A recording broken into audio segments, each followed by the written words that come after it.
અક્ષરધામ મહોત્સવની જય. અત્યારે આપણી ટૂંકી સભા છે, તો હમણાં જ શ્રાવણ માસ દરમિયાન 10 દિવસ જોધપુર રહેવાનું થયું. બહુ સરસ મંદિર બન્યું છે. એ મંદિરની કેટલીક વિશેષતાઓ આપણે જાણીશું અને સાથે સાથે મહંત સ્વામી મહારાજ કેટલું અદ્ભુત કાર્ય કરી રહ્યા છે એની પણ ઝાંખી મેળવશું. જોધપુરમાં જે આપણું મંદિર બને છે એની મુખ્ય વિશેષતા એ છે કે જોધપુરી પથ્થરનું પહેલું બીએપીએસ મંદિર બને છે. જોધપુરી પથ્થર, સેન્ડસ્ટોન. તો ગુલાબી પથ્થરોના તો આપણે ઘણા બધા મંદિરો છે, પણ જોધપુર સેન્ડસ્ટોનની કેટલીક વિશેષતાઓ છે. એકદમ કઠણ, એકદમ હાર્ડ, એકદમ સખ્ત પથ્થરો હોય છે અને એટલે જ કોઈ પણ શિલ્પકામ માટે એ પથ્થરને ઓછો પસંદ કરવામાં આવે. કારણ કે બંસી પહાડપુરનો જે પથ્થર જે નોર્મલી આપણા પિંક સ્ટોનના મંદિરમાં વપરાય છે, બંસી પહાડપુરના પથ્થરમાં એક દિવસમાં જેટલું કાર્વિંગ થાય એટલું કાર્વિંગ જો આ જોધપુરના પથ્થરમાં કરવું હોય ને તો 6 દિવસ લાગે. 6 ગણો વધારે સમય લાગે. એટલો કઠણ પથ્થર છે. એટલે નોર્મલી શિલ્પકામની અંદર બહુ ઓછો પસંદગી પામે છે, પણ એની સાથે એની કેટલીક વિશેષતાઓ, પ્રોઝ એન્ડ કોન્સ બંને હોય ને. આટલો કઠણ છે પણ એની સાથે એ કઠણ છે એટલે એ ક્યારેય જૂનો થતો નથી. તમે જોધપુરની અંદર જાઓ તો પેલા ફોટોગ્રાફ્સ દેખાડજો ને. તમે જોધપુરની અંદર જાઓ તો લોકોના ઘરની બહાર, જો આ રીતે લોકોના ઘરની બહાર આવા ક્લેડિંગ જોવા મળે પથ્થરના. હવે આ જોધપુરી પિંક સ્ટોનના ક્લેડિંગ છે. એટલો કઠણ છે કે એની અંદર પાણી ના ઉતરે, અને પાણી ના ઉતરે એટલે પથ્થર ક્યારેય કાળો ના પડે, ક્યારેય જૂનો ના થાય. અને 50 વર્ષ જૂના મકાન પણ તમે આવા ક્લેડિંગવાળા જુઓ અને તમે ત્યાંથી પસાર થાવ, આપણને એવું જ લાગે કે જાણે કાલે સવારે જ આ મકાન બનાવ્યું હશે, એટલા ફ્રેશ લાગે. એટલે કઠણ પથ્થર છે, પણ 50 વર્ષ પછી પણ મંદિર એવું જ લાગશે જાણે ગઈકાલે બનાવ્યું હોય. બીજું, આ પથ્થર ડે લાઇટની અંદર એક પ્રકારની શાઇન મારશે, એટલે મંદિર એકદમ બ્રાઇટ અને ઝગમગાટ કરતું હોય ને જાણે, એવી અનુભૂતિ બધાઈને થશે. એટલું સરસ મંદિર આ બનશે. હજુ તો બને છે મંદિર, પણ કેટલાક ફોટોગ્રાફ દેખાડવાની ઈચ્છા છે. જુઓ તમે, આ કેટલી અદ્ભુત નક્કાશી થઈ છે. આમ તો નકશીકામ કરવું અઘરું છે આ પથ્થરમાં, જેમ કહ્યું એમ. એકદમ ઝીણું કામ કરવામાં તો બહુ રિસ્ક રહે તૂટી જવાનો, પણ એટલું સારું કામ થયું છે આ પથ્થરમાં. આટલું ઝીણવટભર્યું કામ કદાચ પહેલી વાર થયું હશે. તમે આ ફોટોગ્રાફ તો જુઓ, કેટલી સુંદરતા લાગે છે. જુઓ આ ફોટોગ્રાફ. આપણને જાણે એવું લાગે, ખરેખર એવું લાગે કે ખૂબ જ કોઈ એન્શન્ટ એરાની અંદર આપણે પહોંચી ગયા છીએ અને કોઈ ખૂબ જ દિવ્ય ધામના આપણે દર્શન કરી રહ્યા છીએ. આટલી સરસ રચના ત્યાં આગળ થઈ છે. આ જુઓ. હવે ઉપર જો ઘુમ્મટની આસપાસમાં જાળી છે, એ જાળી આર પાર છે, વચ્ચે વચ્ચે ડિઝાઇન અને આર પાર દેખાય એવી જાળી છે, એટલે એર સર્ક્યુલેશન પણ થાય. પણ ચારે બાજુ આવી જાળી, એ જાળીની રચના પણ ખૂબ જ સુંદર લાગે છે. જો આ ઘુમ્મટની ચારે બાજુ જાળી પણ દેખાય છે ને, એકદમ ભવ્ય વિશાળ ઘુમ્મટ છે ત્યાં આગળ. ઘુમ્મટ અને જાળી સાથે દેખાય છે. પછી નીચે પણ આ રીતે જાળી છે. આ જે નીચે બધી જાળી દેખાય છે ને, આ તો પાછળ કોઈ કે ટ્યુબલાઇટ કરી હોય ને તો આર પાર દેખાય, તો એ પ્રકારની જાળીની રચના અહીંયા નીચે પણ સાઈડમાં પણ બધે કરવામાં આવી છે. જુઓ આ મંદિરની રચના જુઓ, એટલું સુંદર લાગે છે. ખરેખર આપણને ગૌરવ થાય. મહંત સ્વામી મહારાજ આ ઘોર કળીકાળમાં આપણી જે શિલ્પકળા છે એને તો જીવંત રાખી રહ્યા છે, પણ સાથે સાથે આવા મહાલય સમા ધામ બનાવીને આધ્યાત્મિકતાને પણ જીવંત રાખી રહ્યા છે. અને અત્યારની નવી જનરેશનને પણ આધ્યાત્મિકતા તરફ વાળવાનું એક ખૂબ જ યુગ કાર્ય સ્વામીશ્રી કરી રહ્યા છે. જુઓ આ સુંદર દ્રશ્ય,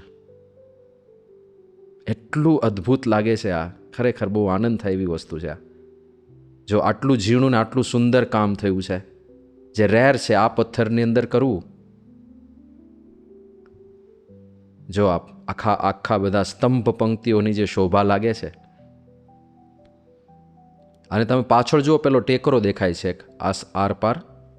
હા, એટલે આ મંદિરનું લોકેશન એવું છે કે આજુબાજુ બધે પથ્થરની ખાણો છે આસપાસમાં. મંદિરની એક્ઝેક્ટ સામે જ પથ્થરની મોટી ખાણ છે.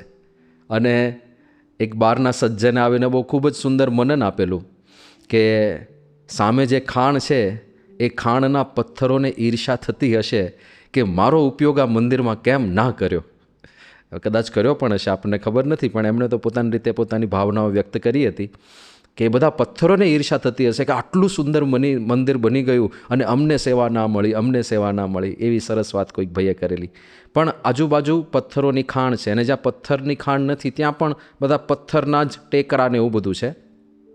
એટલે મંદિરની આજુબાજુ અત્યારે વિશેષ કોઈ ડેવલપમેન્ટ થયું નથી, પણ આ રીતનો ટેકરીવાળો આખો પ્રદેશ છે. જો આ ફોટોગ્રાફ જુઓ, જો આ સ્તંભ પંક્તિને આખી રચના કેટલી અદ્ભુત લાગે છે. ખરેખર મહંત સ્વામી મહારાજ જે કાર્ય કરી રહ્યા છે આ ઘોર કાળી કાળની અંદર, કોણ આવું કરે?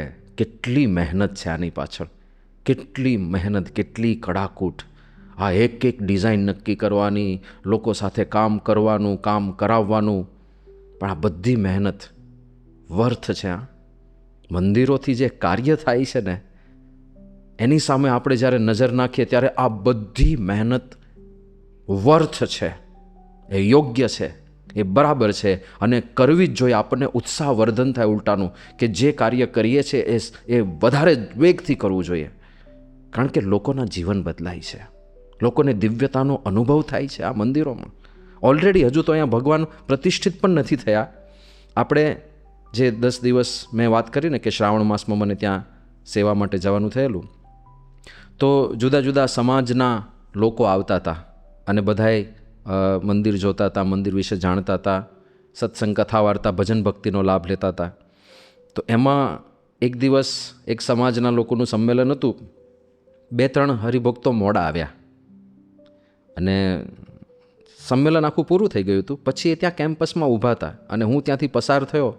મને ભાઈ મળ્યા, એમણે કીધું કે સ્વામી, અમે તો મોડા પડ્યા, ફંક્શનમાં તો ના પહોંચી શક્યા, સભામાં તો નહોતા આવી શક્યા, પણ કંઈક જુદી જ દિવ્યતા છે અહીંયા, કંઈક જુદો જ અનુભવ અમને થઈ રહ્યો છે, અંતરમાં એટલો બધો આનંદ થાય છે. એમણે કહ્યું કે સ્વામી, जब राम मंदिर बना था अयोध्या में, जब वो बन रहा था तब तो हमें जाने का अवसर प्राप्त नहीं हुआ था, लेकिन आज यहाँ पर आए जैसे साक्षात भगवान श्री रामचंद्र जी की उपस्थिति में हम यहाँ पर खड़े हो, ऐसा हमें अनुभव हो रहा है, इतना आनंद अंतर में हो रहा है, एक दिव्यता का अनुभव हो रहा है. તો આ તો એ લોકોના ઉદ્ગારો હતા. ખરેખર બધાને અત્યારથી મંદિર આકર્ષી રહ્યું છે. બીજી એક વિશેષતા બની, આ 10 દિવસ દરમિયાન 4 વખત એવા પ્રસંગો બન્યા કે એક આખી બસ ભરીને યાત્રીઓ આવી જાય અને અંદર આવી જાય કે કહાં પર હે ભગવાન, कैसे दर्शन करने हैं. એટલે બધા કે હજુ તો મંદિર બને છે, પ્રતિષ્ઠા બાકી છે, 25મી સપ્ટેમ્બરે પ્રતિષ્ઠા મહોત્સવ થશે. તો કે અમને તો એવા સમાચાર મળ્યા કે મંદિર બની ગયું છે, એટલે અમે તો દર્શન માટે આવ્યા છીએ. 4 વખત આખી બસ ભરીને યાત્રીઓ આવ્યા અને મંદિર કેમ્પસમાં આવી જાય કે ક્યાં દર્શન કરવાના છે. પણ અત્યારથી આ મંદિર લોકોને આકર્ષી રહ્યું છે, આકર્ષણનું કેન્દ્ર બની રહ્યું છે. પછી બીજી એક વિશેષતા આ છે, આપણે આ રીતે શ્લોક કંડારેલા છે. આપણે જે શાસ્ત્રોની વાત છે ને, તો શાસ્ત્ર, મંદિર અને સંત એ 3 આપણી ભારતીય સંસ્કૃતિના આધાર સ્તંભો છે. તો આપણા શાસ્ત્રોના જે મહત્ત્વપૂર્ણ શ્લોકો અને મંત્રો કે જે આપણી ધરોહર છે એ અહીંયા કંડારવામાં આવ્યા છે. અહીંયા કંડારા એટલે સમજવાનું કે 1000 વર્ષ સુધી લોકો આ વાંચશે ને. જો આ શોભા જુઓ તમે, અને પાછળ ટેકરી દેખાય છે. હવે જો આખા કેમ્પસની રચના કેવી છે, તો જે મંદિર છે એની બેક સાઈડ તમે જોજો, આ મંદિરની બેક સાઈડમાં જુઓ, છેક સુધી કોઈ મોટું કન્સ્ટ્રક્શન નથી. એટલે કે મંદિરનો પાછળનો ભાગ આખો ખુલ્લો છે, સેન્ટરમાં એ પટ્ટો આખો ખુલ્લો છે, અને પાછળ સીધી એક નાની ટેકરી આવે છે, અને મંદિરની દિશા પૂર્વ પશ્ચિમ છે, અને વચ્ચે કોઈ ઓબ્સ્ટેકલ નથી. એટલે સવારે સૂર્યોદય થાય પહેલી જ કિરણ આ મંદિરના શિખર ઉપર પડે. અને આ જોધપુર છે ને, સૂર્યનગરી છે. અને સૂર્યનગરીમાં સૂર્યોદય થાય અને પહેલું કિરણ સીધું જ મંદિરના શિખર ઉપર પડે અને એટલી અદ્ભુત શોભા લાગે છે આ મંદિરની. આ મંદિરનો બેક વ્યૂ છે. પાછળથી પણ તમે ત્યાં બેઠા હો ને તમને ખસવાનું મન ના થાય. એમ જ થાય કે બસ અહીંયા બેસી રહો ને મંદિરને નિરખ્યા કરું, મંદિરને નિરખ્યા કરું, મંદિરને નિરખ્યા કરું. તો એટલું અદ્ભુત આ નજરાણું મહંત સ્વામી મહારાજ ભેટમાં આપી રહ્યા છે. ઘણા બધા લોકો મંદિરની શોભા જોઈને એકદમ અભિભૂત થઈ જાય છે. એક ભાઈ એવું બોલ્યા હતા, આજે સંમેલનમાં જે લોકોના અભિપ્રાયો આપણને જાણવા મળ્યા, એક ભાઈ એવું બોલ્યા કે स्वामी ये मंदिर नहीं बन रहा, ये जोधपुर की शान बन रही है. एक भाई એવું બોલ્યા કે स्वामी आने वाले समय में लिख के रखना, आने वाले समय में ये जोधपुर की नाक है. એટલે આ જોધપુરની નાક છે. એક ભાઈ તો એવું બોલ્યા કે ये मुकुटमणि है स्वामी, ये मुकुटमणि है जोधपुर का. તો બધા એટલા બધા પ્રસન્ન થાય છે આ જોઈને. બીજું, આ મંદિરના લોકેશનની એક વિશેષતા એ છે કે ભોગી શૈલ પ્રદક્ષિણા પરિક્રમા થાય છે ત્યાં આગળ. ત્યાં આગળના જે પર્વતીય વિસ્તારો છે ને જેમાં ઘણા બધા તીર્થ સ્થાનો પણ છે, મંદિરો છે, એ બધાની પરિક્રમા દર 3 વર્ષે થાય. 115 કિલોમીટરની આ પરિક્રમા હોય અને 7 દિવસમાં પૂરી કરવાની હોય અને હજારો જોધપુરવાસીઓ, શ્રદ્ધાળુઓ આ પરિક્રમાની અંદર જોડાતા હોય છે. તો એ પરિક્રમા પથની અંદર જ આ આપણું મંદિર છે. એટલે હજારો યાત્રીઓને આ મંદિરના પણ દર્શનનો લાભ મળશે. સાથે સાથે નજીકમાં બહુ મોટું તીર્થધામ છે રામદેવરા મંદિર, જે આપણે રામદેવ પીર વાત કરીએ છીએ ને, રામાપીર. તો રામાપીરનું ખૂબ જ શ્રદ્ધાનું સ્થાન છે. ત્યાં આગળ હજારો યાત્રીઓ અને દર્શનાર્થીઓ પદયાત્રા કરીને જતા હોય છે. તો એ પથની અંદર પણ એક રસ્તો આ બાજુથી નીકળે ને આપણા મંદિરના દર્શન ભેગા ભેગા કરવા હોય તો થઈ જાય. એ પ્રકારે એના પણ રસ્તામાં આ મંદિર આવે છે. એટલે ખૂબ જ અદ્ભુત આ નિર્માણ મહંત સ્વામીજી મહારાજ કરી રહ્યા છે. ખાસ કરીને આપણે અત્યારે યાદ કરીએ શ્રી રામેશ્વર દાધીચજીને. એ જ્યારે મેયર હતા ત્યારે એમને ઈચ્છા થઈ કે જોધપુરના ડેવલપમેન્ટ માટે અહીંયા આગળ કંઈક વિશેષ વસ્તુઓ બનવી જોઈએ, કંઈક વિશેષ નિર્માણ થવા જોઈએ. એટલે એમણે નક્કી કર્યું કે થોડી થોડી જમીન આપણે કોઈ સમાજને, કોઈ ધર્મવાળા સ્થાનોને બનાવવા માટે આપીએ. એટલે ઘણી બધી જમીન એમણે માળી સમાજને આપેલી છે. નજીકમાં જ માળી સમાજની મોટી જમીન છે અને એમણે ત્યાં આખું વન વિકસાવ્યું છે. બીજા ધર્મના લોકોને પણ ઘણી બધી જમીન એમણે આપી કે તમે પણ કંઈક ડેવલપમેન્ટ કરો. અને હિન્દુ ધર્મમાં કોને જમીન આપવી એ વિચાર કરતા હતા કે આપણું એક મંદિર જેવું સરસ સ્થાન બનવું જોઈએ. અને એ જ દિવસો દરમિયાન એ દિલ્હી અક્ષરધામ ગયા હશે અને દિલ્હી અક્ષરધામ જોઈને એટલા રાજી થઈ ગયા, એટલા રાજી થઈ ગયા. પછી એમણે સંતોનો સંપર્ક કર્યો કે स्वामी हमारे जोधपुर में आप ऐसा मंदिर बनाइए. અને એટલા એ પ્રસન્ન હતા. તો પ્રમુખ સ્વામી મહારાજ સાથે મુલાકાત ગોઠવાઈ. બાપાને વિનંતી કરી કે બાપા હું 100 એકર જમીન આપું, પણ દિલ્હી અક્ષરધામ જેવું અક્ષરધામ આપ જોધપુરમાં બનાવો. અને ત્યારે બધા સંતોએ, પ્રમુખ સ્વામી મહારાજે વિચાર વિમર્શ કર્યો કે જોધપુર તો બહુ નાનું શહેર કહેવાય, દિલ્હી અક્ષરધામ આટલું મોટું મંદિરને એને રન કરવું ને બધું, બહુ મોટું સિટી હોય, કરોડોની વસ્તી હોય તો હજી બરાબર છે, પણ જોધપુર તો 18 લાખ જેટલી નાની વસ્તી કહેવાય અને બહુ નાનું શહેર કહેવાય. તો સ્વામીએ નક્કી કર્યું કે જયપુરમાં જેવું મંદિર છે એવું ભવ્ય શિખરબદ્ધ મંદિર અમે બનાવીએ. તો રામેશ્વરજી બહુ રાજી થયા કે હા સ્વામી, પણ એક દાગીનો તમે બનાવો, એક રત્ન બની જશે જોધપુરનું.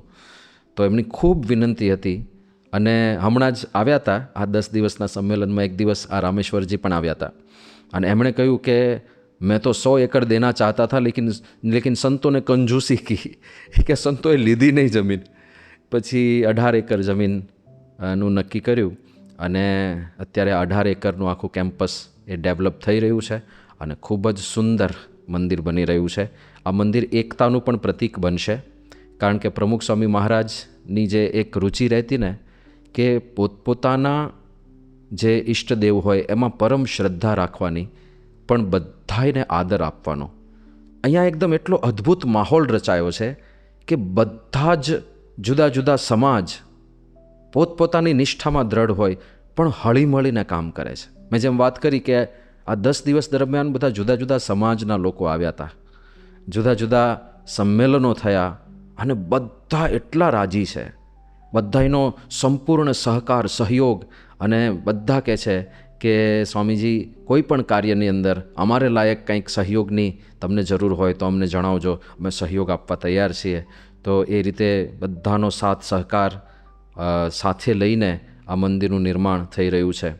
સાથે સાથે હું જે વાત કરતો હતો કે આ મંદિર પાછળ જે મહેનત થાય છે એ યોગ્ય છે, એ વર્થ છે. એટલા માટે કારણ કે એક વ્યક્તિનું જીવન બદલાય ને. જેમ દિલ્હી અક્ષરધામમાં આપણે વાત કરીએ છીએ કે પેલા દૂધવાળા ભાઈ આવ્યા હતા અને દૂધવાળા ભાઈએ એટલું કહ્યું ખાલી કે હું વર્ષોથી દૂધમાં પાણી મેળવતો હતો, આ અક્ષરધામમાં આવ્યો, આજથી સંકલ્પ કરીને જાઉં છું કે આજ પછી દૂધમાં ક્યારેય પાણી નહીં મેળવું. હવે આ કેટલી અદ્ભુત ઘટના કહેવાય. એક વ્યક્તિ આટલી પ્રેરણા લઈને જાય છે કે ક્યારે હવે હું દૂધમાં પાણી નહીં મેળવું, તો એ કેટલી પોઝિટિવ એનર્જી તો આમ લબાલબ થઈને ગયા હશે. કારણ કે આપણે પહેલી વાર પાપ કરીએ ને તો આપણને એવું લાગે કે મેં કંઈક ખોટું કર્યું, બીજી વાર કરીએ તો થોડું ઓછું લાગે, ત્રીજી વાર કરીએ તો એનાથી થોડું ઓછું લાગે. પણ કોઈ ભૂલ આપણે રોજ કરતા થઈ જઈએ ને પછી એ ભૂલ જેવું લાગે પણ નહીં, એ રૂટીન બની જાય. આને દૂધમાં પાણી નાખવું એ રૂટીન બની ગયું હતું, એ વર્ષોથી કરતા હતા.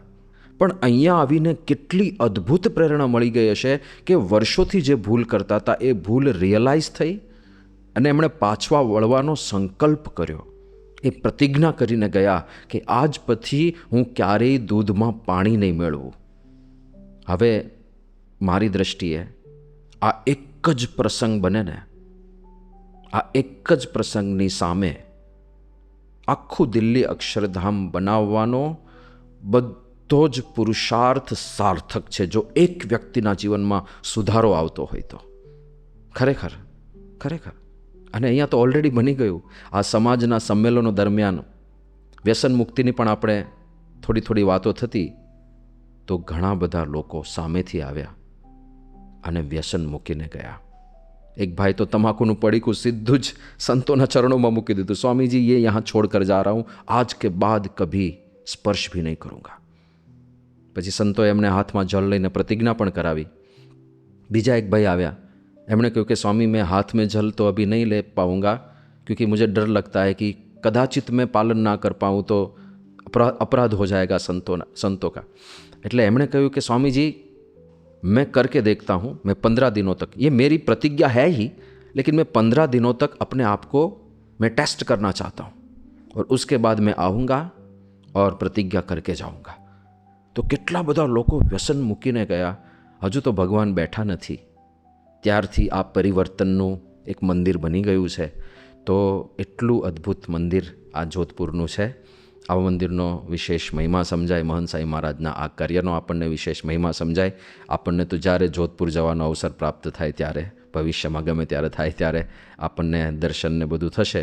પણ ત્યાં સુધી આપણે એમના કાર્યનો તો મહિમા સમજીને અંતરથી ગૌરવનો અનુભવ કરીએ અને આવા ગુરુદેવને કોટી કોટી વંદન કરીએ. શ્રી સ્વામિનારાયણ ભગવાનની જય.